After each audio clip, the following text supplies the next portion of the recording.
Oke, kali ini kita bahas judul baru, yaitu The Heavenly Demon Wants a Quiet Life. menceritakan seorang Heavenly Demon yang binasa karena efek samping dari kekuatannya sendiri. Kemudian dia berinkarnasi ke dalam tubuh seorang tuan muda kedua yang memiliki tubuh yang lemah dan juga rapuh. Gimanakah keseruan dari cerita ini? Mari kita saksikan jalan ceritanya yang akan kita bahas kali ini. Cerita dibuka di sebuah lembah yang terlihat begitu mencekam. Di situ terdapat beberapa orang dengan menggunakan pakaian serba hitam lengkap dengan penutup muka seperti seorang asasin. Di tengah itu juga ada sosok yang amat mendominasi dengan memancarkan aura kematian yang amat kuat. Ya, sosok itu adalah Heavenly Demon. Semua orang yang menggunakan pakaian serba hitam itu secara bersama-sama mereka menerjang maju untuk menghabisi Heavenly Demon. Dengan tenang Heavenly Demon mengangkat satu tangannya dan dalam sekejap melenyapkan semua orang dengan menggunakan baju serba hitam itu. Cairan merah jatuh dari langit bagaikan hujan yang begitu deras. Namun, Heavenly Demon tak tersentuh sama sekali dengan cairan merah itu. Bahkan, satu tetes saja tidak. Beberapa orang lainnya bukannya ngeri karena menyaksikan kengerian itu. Malah, mereka tanpa ragu langsung menerjang maju untuk menghabisi Heavenly Demon. Namun ya, dengan menggunakan jurus yang keluar dari tangannya, Heavenly Demon membabat habis semua orang itu. Tak berhenti dari situ saja, dia juga memunculkan tangan raksasa yang siap untuk menggeprek semua lawannya. Orang-orang yang menyaksikan itu dibuat panik, dan sekuat tenaga mereka melarikan diri dari tangan raksasa itu. Namun, karena tangan itu ada dua dan jangkauannya cukup luas, mereka tak bisa lolos dari tangan raksasa itu. Semua orang sudah di dalam genggaman dari tangan raksasa itu. Dan carot! Hujan cairan merah lagi tak dapat dihindari. Heavenly Demon tertawa puas atas kemenangannya. Nampak juga bekas dari pertarungan itu cukuplah berantakan dengan banyaknya korban yang tergeletak tak berdaya. Tapi di tengah itu Heavenly Demon secara mengejutkan merasakan sakit yang amat menyakitkan tepat di dadanya. Sampai-sampai dia memuntahkan cairan merah. Nampak di situ ada aura hitam yang menyerupai monster berada tepat di atas Heavenly Demon. Apa sudah dimulai? Recoil dari Soul Augmenting Demon Art. Kekuatan besar yang kudapatkan setelah mengonsumsi ribuan jiwa. Walaupun ada harga yang harus aku bayar, aku yakin aku bisa membayarnya. Walaupun Heavenly Demon yang lain tidak bisa. Sepertinya aku terlalu arogan. Tapi di tengah itu ada sebuah mata ungu yang menatap tajam ke arah Heavenly Demon. Tak hanya satu, melainkan ratusan mata ungu yang menatap tajam ke arahnya. Mata-mata ungu itu langsung mengeluarkan rantai-rantai berwarna ungu yang siap untuk menjerat Heavenly Demon. Rantai-rantai itu pun mulai menjerat dan menahan Heavenly Demon. Mendapati itu Heavenly Demon berkata, "Apa kau mencoba menyeretku ke neraka?" Dengan sekuat tenaga, Heavenly Demon menghancurkan rantai-rantai yang menjeratnya. Siapa yang berani memaksaku?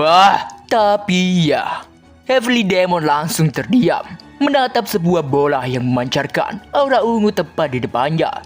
Dan di saat itu juga tubuhnya mulai terurai, menghilang secara perlahan. Dari sini juga dia baru sadar bahwa Soul Augmenting Demonic Art bukanlah semena-mena seni demonik yang memangsa jiwa orang lain. Ia berniatan di kehidupan selanjutnya. Dia ingin memiliki jalan yang berbeda. Ia ingin kehidupannya tenang dan tentram. Waktu sudah berlalu semenjak kejadian tadi. Di sebuah kediaman nampak ada seorang pemuda yang tengah duduk memandang kolam yang ada di situ. Tak lama dari itu juga ada seorang wanita yang sangat khawatir dengan pria itu. Ia mengajak pria itu untuk pulang sebelum makanannya dingin. Wanita itu bernama Susu, pelayan Golden Wall Merchant. Si pria itu mengangkat tangannya dan langsung menebaskannya ke arah Susu.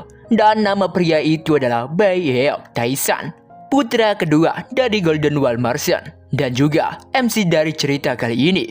Sosok yang mendapati itu cukup kesal kepada Taesan. Ia cukup heran karena akhir-akhir ini perilaku Taesan cukuplah aneh. Ia memarahi Taesan untuk segera pulang. Perlu diketahui juga, Taesan itu adalah Heavenly Demon pada waktu itu. setelah kematiannya secara mengejutkan, dia berada di dalam tubuh Tyson. Di sini dia tak menyangka dia bahkan tidak bisa memotong leher susu yang tipis itu. Ia pikir tubuhnya sangatlah sampah yang sangat lemah. Selain itu dia juga tidak menyukai wajahnya karena ia rasa wajahnya mirip seperti wanita dibandingkan dengan dirinya yang dulu. Singkatnya, dia pun pergi untuk makan. Nampak di situ makanan yang lezat sudah tersaji di meja. Tapi, dikarenakan tubuhnya yang terlalu lemah untuk makan dan memegang sumpit saja, dia cukup kesusahan. Dia mengeluh apabila tubuhnya jauh lebih jelek daripada sampah. Soso yang mendengar itu meminta Tyson untuk tidak berkata begitu. Ia sangat yakin dalam waktu dekat Tyson pasti sembuh. Tyson bertanya kepada Soso, apakah nanti ada tabib luar biasa hebat akan datang ke sini. Tyson rasa tabib itu emang bisa apa. Soso meminta Tyson untuk tidak berkata seperti itu. Ia meminta Tyson untuk terus berpikir positif. Nanti ia yakin hal-hal positif juga akan terjadi. Ya, sudah 10 hari dia terbangun di tubuh yang rentan ini. Dia merupakan putra kedua dari grup pedagang terbaik di Wuhan. Tapi dia tak berguna. Bahkan dia tidak bisa memakai pakaiannya sendiri ataupun makan sendiri. Dia juga memiliki wajah yang rupawan. Tapi masalah terbesarnya adalah semua titik meridiannya terputus dan dia bisa mokat kapan saja. Sulit untuk ia percaya. Dia diberikan tubuh sekarat di kehidupan keduanya. Untuk sekarang, dia harus berusaha hidup. Dia akan menggunakan kekuatan jiwa untuk menghubungkan titik meridian sementara ini. Dan perlahan-lahan menyembuhkannya sampai sembuh dan menyatu. Satu-satunya cara untuk melakukan itu adalah menggunakan Soul Augmenting Demonic Art. Tapi, di sini masalahnya bagaimana dia bisa mendapatkan jiwa. Sebelumnya, dia bisa saja menghabisi orang dan mengambil jiwanya. Tapi, kalau dia melakukan itu lagi efek sampingnya akan sama. Jadi dia tidak bisa membiarkan itu terjadi. Ia telah mendapatkan kesempatan langka di kehidupannya. Dan rahasia mengenai Soul Augmenting Demonic Art yang ia dapatkan sebelum ia mati. Dia yakin apabila menggunakan itu, dia mungkin bisa mencapai level baru dari kehidupan ini. Sebuah level dari Soul Augmenting Demonic Art yang belum pernah dilihat oleh Heavenly Demon manapun.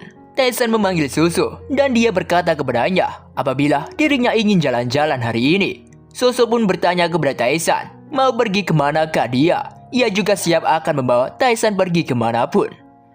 Tyson pun berkata bahwa dia ingin pergi ke rumah bordil. Soso yang belum sadar malah memuji pilihan Tyson. Tapi ketika ia sadar, dia pun sangat terkejut. Dengan gugup ia berkata kepada Tyson, daripada pergi bersamanya, lebih baik dia pergi dengan bodyguard pendekar Cheon saja. Soso berkata sebelumnya Tyson tidak pernah seperti ini. Jadi dia sangat kaget. Tyson pun dengan santai meminta Soso untuk ikut dengannya kalau mau. Soso pun menolak tawaran itu. Singkat cerita, kini waktu sudah menjadi sore hari. Nampak di situ Soso tengah membenarkan baju milik Tyson. Semenjak beberapa hari ini, Soso rasa Tyson seperti orang lain. Dan sekarang, dia malah ingin pergi ke rumah bordil. Ia sangat penasaran apakah terjadi sesuatu dengan Tyson. Tyson kemudian bertanya kemana orang yang menjadi bodyguardnya. Sambil membenarkan pakaian Tyson, Soso berkata apabila orang itu akan datang tepat waktu. Orang itu adalah orang yang tidak melakukan apa-apa selain berlatih dan melindungi Tyson. Soso meminta Tyson untuk tidak terlalu keras dengan dirinya sendiri. Tyson yang bingung maksud dengan keras kepada dirinya sendiri. Ia bertanya kepada Soso. Soso pun berkata, apabila Tyson nampak seperti sudah putus asa, ia meminta Tyson untuk sedikit saja berharap, setidaknya sampai tabib datang. Setelah martabatnya direndahkan, dia bisa merasakan perasaan orang lain. Dan di sini, ia melihat Soso sangat mengkhawatirkannya. Dan rasa hangat ini juga baginya tak terlalu buruk. Tyson kemudian berkata, sepertinya bodyguardnya sudah sampai. Mendapati itu Soso cukup terkejut. Dan ternyata benar, orang itu pun langsung mengetuk pintu. Soso pun cukup heran bagaimana bisa Tyson mengetahuinya. Di dalam hati Tyson bergumam, bagaimana mungkin dia tidak menyadarinya dengan energi yang begitu besar itu. Dan orang itu pun masuk. Kemudian dia langsung memberikan salam kepada Tyson. Dia adalah Cheon Kyung-wan, pendekar Sword Dragon Corps. Sword Dragon Corps merupakan organisasi pendekar elit dari Golden Wall Mansion. Bagi Tyson, pria ini bagaikan sebuah pedang. Energinya begitu kukuh. Tidak mungkin, dia hanya seorang anggota biasa dari Corps. ia bisa merasakan seberapa lama orang ini berlatih selama ini agar bisa di posisi sekarang. Ia pikir Golden Wall Martian, mereka pasti bukanlah orang-orang biasa. Dengan mengendarai kuda, mereka berdua kini sudah sampai di rumah bunga harum, salah satu rumah bordil terbaik di Wuhan. Kyungwan berkata kepada Tae-san apabila dia akan menunggu di luar. Tae-san pun bertanya kenapa dia tidak mau masuk, padahal mereka sedang di rumah bordil. Malah Kyungwan ingin menunggunya di luar. Kyungwan pun berkata itu karena apabila terjadi sesuatu. Dan Tae-san pun bertanya apakah dia bisa melindunginya tepat waktu ketika dia di luar. Tae-san meminta Kyungwan untuk diam dan segera ikut dengannya. Dia sendiri nanti juga akan bersenang-senang. Kyungwan berkata dia tidak bisa melakukan itu. Sambil melangkah memasuki rumah bordil, Tae-san bertanya, apa yang tidak bisa? Bersenang-senang atau mengikuti perintahku? Menerima tatapan dari Tae-san, Kyungwan hanya bisa diam. Bagus, kalau kau bisa bersenang-senang sambil melindungiku. Tapi kau tidak bisa. Setidaknya tetaplah di dekatku. Dengan patuh Kyungwan menerima perintah tuannya itu, dan Tae-san pun langsung mengajaknya untuk segera masuk. Di dalam mereka sudah disambut oleh wanita-wanita cantik yang siap untuk melayani mereka, sambil diiringi oleh alat musik yang dimainkan salah satu wanita penghibur. Tae-san disajikan banyak sekali makanan lezat dan juga minuman. Tae-san bertanya kepada salah satu wanita itu tentang keberadaan Kyungwan, dan si wanita berkata apabila dia sedang menunggu di tangga dan menghalangi jalan menuju ke tempatnya. Batin Tae-san memang orang yang keras kepala. Salah satu wanita itu menawarkan sebuah minuman kepada Tae-san, tapi di situ Tae-san meminta wanita-wanita itu untuk minum saja sepuasnya, sedangkan dia tidak bisa minum karena tubuhnya sedang tidak enak badan. Karena Tae-san tidak bisa minum arak, wanita itu bertanya mereka harus melakukan apa. Tae-san berkata bahwa dia ingin tahu tentang rumor dirinya. Dia meminta semua wanita untuk memberitahu semua yang mereka tahu mengenai putra kedua dari Golden Wall Martian. Mereka akan main satu ronde, kemudian mereka menceritakan semua yang mereka ketahui. Mereka pun bercerita dari yang mereka ketahui. Bayi Yeok Tae-san memiliki 1.000 gold yang, satu rumah bangsawan kecil, dan beberapa rumah bordil sebagai warisannya. Karena kesehatannya, dia tidak punya banyak kuasa ataupun pengaruh. Kemungkinan seluruh sisa dari warisannya diberikan kepada putra tertua, Bae Yeok Tae-soo. Ya, inilah rumor yang diketahui orang-orang di Wuhan. Ia pikir kemungkinan dia tidak bisa mendapatkan informasi ini apabila dia terus berdiam di rumah. Karena dirasa ngobrolnya sudah selesai, Tae-san pun mengajak mereka untuk segera mulai. Tapi susah baginya untuk mengurus mereka semua. Jadi dia pun memilih salah satu dari wanita itu. Dan mereka pun sekarang sudah berada di dalam kamar. Semua orang yang ada di luar cukup penasaran. Sedangkan mereka berdua sekarang sudah duduk di atas ranjang. Tae-san bertanya sudah berapa lama wanita itu tinggal di rumah bordil. Dan si wanita berkata dia sudah tinggal selama 10 tahun. Menurut Tae-san itu cukup bagus. Jadi ia meminta wanita itu untuk segera memulainya. Para wanita yang ada di luar cukup excited. Mereka cukup penasaran dengan apa yang akan terjadi. Mereka juga cukup terpesona dengan ketabahan Tae-san. Dan mereka pun dikagetkan dengan suara jeritan yang cukup keras. Kyungwan yang mendengarnya mukanya sampai memerah. Bahkan orang yang lagi asik adu penalti pun dibuat terkejut dengan suara teriakan itu. Suaranya cukup keras sampai semua orang dibuat penasaran. Mereka pikir peredam suara diperlukan untuk situasi ini. Dan nampak di situ si wanita terus menjerit kesakitan. Tapi ini tidak sesuai dengan apa yang kalian semua bayangkan. Karena di situ Tae-san hanya menyerap sebuah energi dari jiwa wanita itu. Beberapa menit kemudian Tae-san pun selesai. Kyungwan yang khawatir langsung menghampiri tuannya dan bertanya tentang kondisinya. Tae-san berkata bahwa tubuhnya merasa sangat segar dan ia pun beranjak pergi. Teman-teman dari wanita itu langsung berlari menghampirinya dan mempertanyakan apa yang terjadi. Mereka sangat terpesona karena wanita itu menjadi begitu berbeda. Auranya membancar dan dia juga terlihat sangatlah cantik. Mereka bertanya apakah Tae-san memberikannya sesuatu semacam obat. Dan si wanita itu berkata bahwa dia tidak begitu mengingatnya. Wanita itu juga merasa bahwa tubuhnya menjadi ringan dan seperti terlahir kembali. Kita pun sekarang kembali ke Golden Wall Martian. Nampak susu yang tengah nyapu itu sangat cemas dengan Taesan. Ia takut Taesan akan pingsan di rumah bordil. Tak lama dari itu Taesan dan Kyungwon pun tiba. Susu yang khawatir langsung menghampiri Taesan dan bertanya apakah dia baik-baik saja dan apakah dia benar-benar ke sana. Taesan meminta Susu untuk bertanya kepada Kyungwon apabila dia penasaran. Susu pikir sepertinya tuannya baik-baik saja, tapi dia juga sedikit ragu. Di dalam kamarnya, Taesan sedang meditasi untuk menyembuhkan beberapa meridiannya. Sebelumnya, dia hanya bisa menghubungkan sebuah meridian kecil saja. Dia menyadari sesuatu tentang Soul Augmenting Demonic Art saat kematiannya. Jika dia menghabisi orang dan menyerap jiwanya, maka ada efek sampingnya, dan itu akan membebani tubuhnya. Dia harus memurnikan pikiran yang tidak stabil pada jiwa orang yang masih hidup, dan hanya menyerap energi yang telah dimurnikan. Itu merupakan jenis energi jiwa yang paling kuat, esensi dari Soul Augmenting Demonic Art. Karena semakin kuat pikiran mereka, maka semakin kuat energinya. Dia sudah mencobanya pada wanita penghibur yang telah melalui kehidupan yang sulit semasa hidupnya. Kemudian, dia mendapatkan hasil dari itu. Tapi, masalahnya adalah tubuh terkutuk ini. Tubuh ini bahkan lebih parah dari yang sebelumnya ia pikirkan. Ia rasa dia harus pergi ke rumah bordil lagi dari waktu ke waktu. Dan setelah 10 hari dia tidak datang ke rumah bordil, Taesan pun kembali lagi ke sana. Semua wanita yang tahu apabila dia kembali lagi, semuanya langsung berlari untuk menemuinya. Beberapa dari mereka sangat ingin bersama dengan Taesan, karena rumor siapapun yang bersamanya semalaman akan menjadi cantik. Setibanya Taesan di rumah bordil, dia sudah langsung dikerumuni banyak sekali wanita yang ingin dengannya. Sedangkan di sisi lain, ada seorang wanita yang tak mengira Taesan kembali lagi di sini. Dan wanita itu adalah pemilik dari rumah bordil, Fragrant Flower. Seseorang misterius yang bersamanya bertanya apakah mereka harus memperkuat isolasi suaranya. Tapi wanita itu berkata bahwa mereka sudah mencobanya beberapa kali, tapi itu tetap tidak ada gunanya.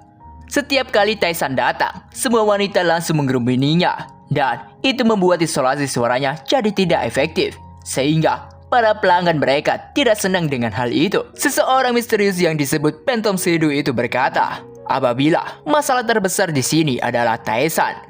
Wanita itu bertanya kepada Phantom Shadow, kenapa orang yang sudah sekarat malah bermain ke tempatnya? Kenapa dia datang ke tempatnya, bukannya ke tempat bordil Golden Wall Merchant sendiri? Phantom Shadow menawarkan dirinya untuk mencari tahu apa yang terjadi di Golden Wall Merchant.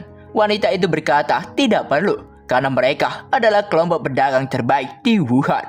Apabila mereka menyelidikinya, mungkin malah mereka yang akan mendapat masalah besar. Untuk sementara ini ia meminta Phantom Shadow untuk mengawasi Taesan secara diam-diam dan jangan sampai ketahuan.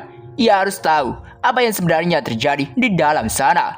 Semua wanita sangat antusias berharap mereka lah yang akan menjalankan malam bersama Taesan hari ini.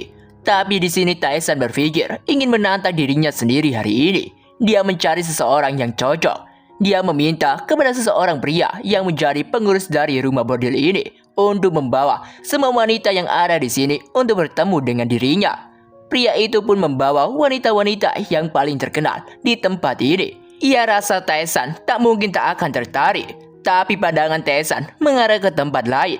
Ia berjalan sambil berkata, aku sendirilah yang memutuskannya untuk tertarik atau tidak. Wanita-wanita yang dianggap populer itu hanya bisa mengerutkan wajahnya. Mereka bertanya-tanya apakah ada seseorang yang lebih menarik dari mereka. Dan Taesan ternyata menghampiri seorang wanita biasa, tapi memancarkan aura yang cukup kuat. Taesan pun bertanya nama dari wanita itu. Dan wanita itu memberitahu namanya adalah Danyong. Taesan berkata bahwa dirinya ingin bersama Danyong hari ini. Para wanita yang lainnya tak menyangka Taesan memilih wanita paling parah di antara mereka. Mereka berpikir Taesan memiliki ketertarikan yang unik. Mereka berdua pun mulai berjalan menuju ke kamar. Taesan melihat ada banyak sekali energi yang sangat menyedihkan pada jiwa Danyong. Dialah orang yang sedang ia cari. Memang ini cukup berbahaya, tapi karena meridian pentingnya sudah terhubung, seharusnya dia bisa melewati ini. Dia akan menggunakan jiwa Danyong untuk menghubungkan titik meridian inti tubuhnya. Dan setelah membuka pintu kamarnya, Taesan merasakan ada seseorang di dalam situ. orang itu sedang bersembunyi untuk memata-matai dirinya. Taesan pun memanggil Kyungwan dan Kyungwan pun mendekat, bertanya, ada perlu apa Taesan memanggilnya? Aku pinjam dulu pedangmu. Dan Taesan pun langsung melempar pedang milik Kyungwan ke atas langit-langit kamar. Dan kelas. Pedang itu mengenai seorang assassin yang bersembunyi di situ. Bahkan Kyungwan sendiri dibuat terkejut melihatnya. Sedangkan Taesan tak percaya assassin itu ternyata masih hidup. Meskipun kecepatannya sudah sedikit membaik, tapi melakukan gerakan-gerakan lembut masihlah sulit. Nampak cairan merah menetes di lantai. Dan Yongyang melihatnya dibuat berinding ketakutan. Karena Taesan masih ada urusan dengan Danyong yang meminta Kyungwan untuk mengurus sisanya. Taesan bertanya kepada Danyong gimana menurutnya. Dan di dalam hati Taesan berkata, aku akan menyerap seluruh jiwanya hari ini. Panel kini berganti di Manor Yeon. Di situ nampak ada dua wanita sedang membicarakan sesuatu. Si wanita berpakaian hitam memberitahu kepada wanita berbaju putih apabila dia mendengar kalau tuan muda kedua atau Taesan pergi ke rumah bordil lagi semalam. Si wanita baju putih bertanya apakah dia punya julukan karena itu. Dan si wanita baju hitam yang bernama Yoo Seo Yeon, pengawal Manor Yeon, itu berkata iya. Taesan memiliki julukan The Night King of the Fragrant Flower House dan The Man with Universe Potency. Dengan kesal wanita itu langsung menutup bukunya dan meminta Seo Yeon untuk mengantarnya pergi ke rumah bordil karena dia ingin bertemu secara langsung dengan Taesan. Dan identitas dari wanita itu adalah Yeon Harin, seorang putri satu-satunya dari Manor Yeon dan juga seorang tunangan dari Taesan. Kita beralih ke tempat Taesan berada. Di situ Kyungwan berkata kepada Taesan, kedatangannya di sini untuk membawa Taesan pulang. Dengan memancarkan aura yang kuat, Taesan bertanya kepada Kyungwan apa yang dia lakukan kepada assassin tadi. Kyungwan tak menyangka Taesan memiliki energi yang sangat kuat. Dengan hormat dia berkata bahwa dia sudah memenjarakan assassin itu. Taesan memuji kinerja Kyungwan. Ia juga mengajak untuk segera kembali. Kyungwan cukup ragu apakah Taesan adalah orang yang sama yang ia kenal selama ini. Bukan hanya energinya yang berubah, tapi dia juga memiliki skill yang cukup untuk menyerang assassin yang bersembunyi secara akurat. Seakan-akan dia telah menjadi orang yang berbeda. Dalam perjalanan yang diiringi dengan daun-daun yang berguguran, di situ Taesan bergumam bahwa dia telah menghubungkan salah satu dari titik meridiannya, menghasilkan peningkatan besar pada tubuh dan inderanya. Tapi masih ada 6 titik meridian tersisa yang belum dia hubungkan. Jalannya memang masih panjang, tapi setidaknya dia sudah melewati tahapan menjadi sampah. Dia tak menyangka dengan pencapaian kecil ini, dia sudah banyak bersyukur. Dan di tengah itu, Taesan melihat wanita yang terus menatap ke arahnya. Ya, ternyata itu adalah Harin dan juga Seo Yeon. Tapi Taesan yang tidak mengenalnya bertanya-tanya siapa sebenarnya mereka. Harin bertanya kepada Taesan apakah dia hari ini mengunjungi rumah bordil lagi. Ia bertanya apakah alasan Taesan bersikap seperti itu karena dia tidak puas dengan pertunangan mereka. Jadi Taesan sengaja melakukan itu untuk membuatnya menjauh. Taesan yang mendengar kata pertunangan, ia cukup terkejut. Harin berkata meskipun Taesan sengaja melakukannya, dia tidak akan pernah menyerah pada Taesan. Jadi, dia meminta Taesan untuk tidak menyerah juga. Taesan di sini masih sangat bingung. Dia bahkan tidak tahu maksud dari perkataan Harin. Tapi, Taesan berkata, bukan itu yang aku lakukan. Aku tidak pernah menyerah tentangmu. Ya, ini adalah pertama kalinya dia bertemu dengan Harin. Jadi mustahil baginya untuk menyerah atas Harin. Mendengar perkataan Taesan, Harin cukup senang karena akhirnya Taesan mengakui perasaannya. Dengan cepat Taesan sudah menjauh dari hadapan Harin. Ia juga berpamitan untuk segera pergi. Taesan tak percaya seorang wanita membuatnya seorang Heavenly Demon sebelumnya menjadi gelisah. Ia rasa wanita adalah musuh yang kuat. Tapi di sini Taesan cukup kaget dengan Kyungwan yang sudah menjauh darinya. Beralih di dalam kediaman Taesan. Di situ Taesan sedang mandi air hangat dengan dibantu oleh Susu yang menyiapkan air hangat untuk Taesan mandi. Susu berkata kepada Taesan apabila dia mendengar Taesan bertemu dengan Harin dalam perjalanan pulang tadi. Taesan bertanya bagaimana Susu bisa mengetahuinya. Dengan tertawa bangga, Susu berkata bahwa dia memiliki mata dan telinga yang banyak di Wuhan. Susu juga bertanya tentang kondisi Kyungwon, apakah dia baik-baik saja. Taesan bertanya apakah dia sakit, dan Susu memberitahu apabila Kyungwon menyukai Seo Yeon.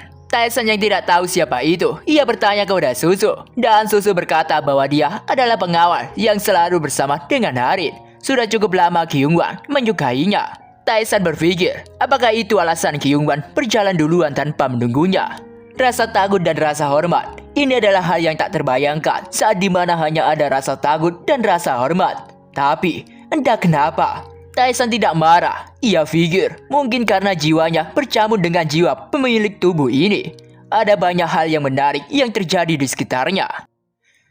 Kita dibawa menuju ke penjara di dalam kediaman Golden Wall Marson. Di tengah gelapnya tempat itu dan hanya diterangi sebuah obor, Taesan dan Kyungwon masuk untuk melihat asasin yang mereka tangkap kemarin. Kyungwon berkata bahwa dia sudah memblokir semua titik tekanan darahnya, tapi dia orang buas yang melakukan apapun bahkan tanpa berkedip. Dengan tersenyum, Taesan bertanya, apakah begitu? Dan dia juga meminta Kyungwon untuk membuka pintu penjaranya. Taesan pun masuk, dan setelah melihat asasin itu, ternyata dia memiliki energi negatif di sekujur tubuhnya. Ya, pikiran yang paling berbahaya adalah milik asasin. Tapi, mereka juga memiliki kekuatan jiwa yang sangat kuat, yang berarti Taesan bisa mendapatkan banyak hal darinya. Karena Taesan telah memiliki satu titik meridian terhubung, dia bisa mencoba hal itu pada asasin ini. Taesan meminta Kyungwon untuk keluar. Mendapati perintah itu, Kyungwon tak setuju karena menurutnya itu sangatlah berbahaya. Dia bertanya apakah yang akan Taesan lakukan. Apa yang kau bisa lakukan, bahkan jika kau tahu, kau bahkan tidak bisa mendeteksi keberadaannya. Dengan gugup, Kyungwon berkata, itu berbeda. Ini terlalu berbahaya bagi Taesan sendirian. Dengan tegas, Taesan berkata bahwa dia tak akan mengulangi perkataannya lagi. Dengan itu juga Kyungwon hanya bisa menuruti perintah tuannya. Dia pun keluar meninggalkan Taesan berdua bersama asasin itu. Di luar, Taesan bergumam apabila tadi dia tidak bisa bernafas karena tekanan yang Taesan pancarkan. Seakan-akan dia sedang menghadapi seorang Pack Martial Master. Di tengah gumamannya, dia mendengar suara teriakan yang cukup keras.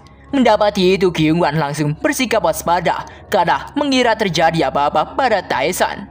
Tapi, dia tahu suara itu bukanlah milik tuannya. Ia sangat penasaran apa yang sebenarnya terjadi di dalam. Dan nampak Taesan sedang menyerap dan memurnikan jiwa yang korup dari asasin ini. Taesan tak menyangka asasin ini begitu berbahaya dibanding dugaannya. Karena jiwa asasin itu terlalu kotor. Di tengah itu, Taesan terpental karena tak sanggup untuk memurnikan jiwa yang terlalu kotor itu. Dia berpikir apakah dia terlalu berlebihan untuk mengatasinya. Setelah memurnikan pikiran yang tidak murni dari sebuah jiwa, hanya kekuatan jiwa murni yang tersisa. Namun, dalam kasus di dalam jiwa yang terlalu rusak, energi yang tidak murni akan bercampur antara satu sama lain. Meskipun tidak banyak energi bercampur, Taesan berniatan mengunjungi rumah bordil saja untuk sementara waktu ini. Scene berganti di rumah bordil Fragrant Flower. Nampak pemilik rumah bordil sangatlah cemas karena sudah 2 hari sejak Phantom Shadow ditangkap oleh Taesan. Ia bertanya kepada bawahannya apakah mereka belum mendapatkan kabar darinya. Bawahannya berkata bahwa mereka tidak mendapatkan kabar sama sekali. Tak lama dari itu, bawahannya yang ada di luar berteriak meminta nonanya untuk keluar dan melihatnya secara langsung. Dan nampak Phantom Shadow telah kembali, tapi dengan gelagat yang sangat aneh. Pemilik bordil yang melihat itu bertanya-tanya mengapa bisa menjadi seperti ini. Ia memerintahkan bawahannya untuk menyerang titik tekanannya untuk membangunkannya. Bawahannya pun langsung melaksanakan perintah itu. Tapi yang terjadi malah sesuatu yang menyeramkan. Tubuh dari asasin itu mencair layaknya es krim yang terkena sinar matahari. Orang-orang yang menyaksikannya dibuat tak percaya karena daging dari asasin itu meleleh menyisakan baju dan kerangka saja. Pemilik bordil cukup kesal dengan Taesan, tapi dia juga bertanya kepada Danyong. Bawahannya berkata apabila mereka bersiap untuk mengirimnya menuju pemimpin sekte Crimson. Di sini pemilik bordil memiliki rencana untuk mengirimkan Danyong pergi ke Taesan. alih-alih pergi ke pemimpin sekte Crimson Dragon. Bawahnya cukup terkejut mendengar perintah itu karena apabila mereka melakukannya, sekte Crimson Dragon akan mengejar mereka. Ia sangat takut apabila orang buas itu tahu. Mereka akan membumi hanguskan semuanya. Pemilik bordil tahu. Jadi, ia meminta untuk membatalkan kunjungannya. Mereka akan mengirimkan hadiah ke Bara Taisan. Dan ya, bersambung. Seperti biasanya saya mohon maaf apabila ada kata atau penyebutan nama yang kurang tepat. Saya Mr. D undur diri dan sampai berjumpa lagi.